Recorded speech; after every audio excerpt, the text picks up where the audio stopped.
Hello! അങ്ങനെ പത്തരം മാറ്റി പുതിയ പ്രൊമോയിൽ എന്താ സംഭവിക്കുന്നത്? നമ്മുടെ അബി ജലജയാണോന്നറിയില്ല. ആരോ വിളിച്ചിട്ട് പറയുന്നുണ്ട്. കാര്യങ്ങൾ എങ്ങനെ മാറി മറിഞ്ഞു എന്നെനിക്കറിയില്ല. എന്നിരുന്നാൽ കൂടിയും ഇപ്പോൾ എല്ലാം എന്താ പറയാ നവ്യ എന്നെ ഭയങ്കര വിശ്വാസമാണ്. നവ്യയ്ക്ക് എന്നെ ഭയങ്കര സ്നേഹമാണ് എന്നൊക്കെ നമ്മുടെ അബി ആരോടോ പറയുന്നുണ്ടേ. പിന്നീട് അപ്പുറത്താണെങ്കില് നമ്മുടെ നയന ആദർശിനോട് പറയുന്നുണ്ട്.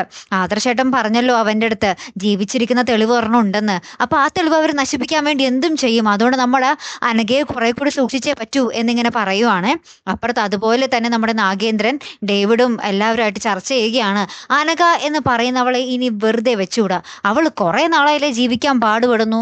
ഇനി അതൊക്കെ നമുക്കങ്ങാട് മാറ്റി കൊടുക്കാന്നേ, അവളെ എന്നേക്കുമായിട്ട് തീർത്ത് കളയാം എന്ന് പറയുകയാണ്. പിന്നീട് നമ്മുടെ അനഘയും ഭയങ്കര സങ്കടത്തിൽ നിൽക്കുന്നത് കാണിക്കുന്നുണ്ട്. ഇനി അനഘയുടെ മുന്നിൽ വെച്ചാണോ ഇവരിത് പറഞ്ഞത് എന്നറിയില്ല. എന്നിരുന്നാലും നമ്മുടെ അനഘ ഭയങ്കര സങ്കടത്തിൽ നിൽക്കുന്ന ഒരു രംഗവും ഏറ്റവും ഒടുവിൽ കാണുവാൻ സാധിക്കുന്നുണ്ട് ട്ടോ. കാത്തിരിക്കാവേ. അപ്പൊ അടുത്തൊരു വീഡിയോയുമായി വരുന്നത് വരയ്ക്കും ഗുഡ് ബൈ.